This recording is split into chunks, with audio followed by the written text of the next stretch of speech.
દર્શક મિત્રો, આપ જોઈ રહ્યા છો સાજી સમાચાર .live। હવે જોઈએ અગત્યના સમાચાર।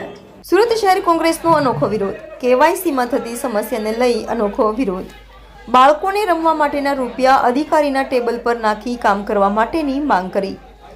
અધિકારીઓ પર ડુપ્લિકેટ રૂપિયા ઉડાવી વિરોધ નોંધાવ્યો। કોંગ્રેસના કાર્યકરો સૂત્રોચ્ચાર કરી નોંધાવ્યો વિરોધ। સુરતભરમાં વિરોધને લઈ તંત્ર દોડતું થયું। અલગ અલગ જગ્યાએ પોલીસે કોંગ્રેસના કાર્યકરોની અટકાયત કરી। रिपोर्टर नैतिक रेशमवाला, सयाजी समाचार .live सूरत। પૈસા